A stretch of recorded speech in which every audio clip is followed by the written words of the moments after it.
உங்களுக்கு வரும். இந்த ப்ளூ கலராக இருக்குது பார்த்தீங்கன்னா ஃபில்ட்ரு, இதுதான் ஃபில்ட்ரு. இது மேலிங்களையும் ப்ரெஸ் பண்ணிங்கன்னா வெளியே எடுக்கலாம். எனக்கு இங்கே எப்போதைக்கு எடுக்க முடியாது, நான் வெளியே வந்து அதை எப்படி எடுக்கணும்னு சொல்கிறேன். ஓகேங்களா? இது வந்து கம்ஃபர்ட் ஊற்றுற இடம். கம்ஃபர்ட்டுங்களா இது சரிங்களா? ஊட்டிட்டு இது வந்து 7 கிலோ மிஷின். அதிகபட்சம் நீங்கள் ஒரு 14 துணி 12 துணி வரைக்கும் போட்டுக்கலாம். ப்ளவுஸு, சுடிதார், நைட் இந்த மாதிரி சின்ன ஊக்கு லைட் வந்து ஊக்கு போட்டு போடணும். போட்டுட்டு தேவைக்கிற அளவுக்கு லிக்விட் ஊற்றிடுங்க, போட்டுறீங்க.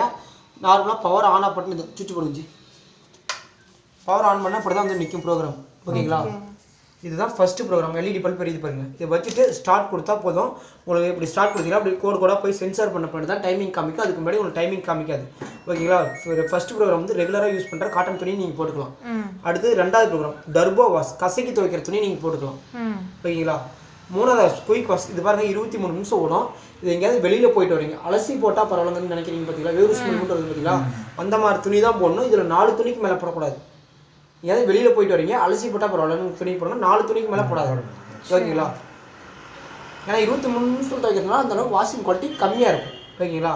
அடுத்து வந்து ஸ்ட்ராங் பெட்ஷீட்டு, ஜீன்ஸு, ஸ்வெட்ரு அந்த மாதிரி திக்னஸ் உள்ள துணி போடுறதுக்கு இது.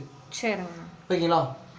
இப்படி எந்த ப்ரோக்ராம் வச்சாலும் இங்கே ஸ்டார்ட் கொடுத்தா தான் வரும். டைமிங் வராத ப்ரோக்ராமுக்கு துணி போட்ட பின்னாடி தான் டைமிங் காமிக்கும்.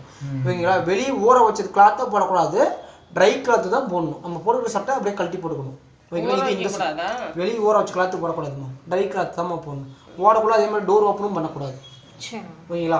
இது இந்த சைடு ப்ரோக்ராம். அடுத்து இந்தான ப்ரோக்ராம் இருக்குது பாருங்கள். இந்த பக்கம் ஒரு நார்மல். இது ஒரு 10 நிமிஷம் ஊற வச்சு துவைக்கும். கொஞ்சம் அழுக்கு ஹெவியாக துணி நீங்கள் இதெல்லாம் போட்டுக்கலாம். ஓகேங்களா? அடுத்து வந்து அக்வா ரெஸ்ட். இந்த ப்ரோக்ராம் பார்த்தீங்கன்னா துவைச்சி அலசி மட்டும்தான் தரும், புளியாது. ஏன்னா தண்ணி மிச்சப்படுத்துறதுக்கு உண்டான ப்ரோக்ராமை. சுருக்க வருது எனக்கு புளி வேண்டாம் அப்படிங்கிற துணி நீங்கள் இதில் போட்டுக்கலாம்.